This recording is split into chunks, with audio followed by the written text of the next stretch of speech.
about the teenage pregnancy. First question. How does you feel when you discover that you are pregnant? At first, na-depress ko pagkaibaw na ko nga buntis ko kay kami sa kuya ba wala pa mi ka-graduate. Then second, who was the first person you told that you are pregnant? Ako uyab. Number 3, how did you feel when you saw your baby? Malipay yun. Kai?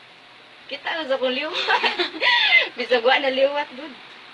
Number 4, how did you overcome your situation? Kuan sa tabang sa kong ginikanan o sayang ginikanan pud saya akong uyab na sayang na overcome na namo tanan antud sa ay sugod sa pagbuntis na ko niya angtod ng anak ko.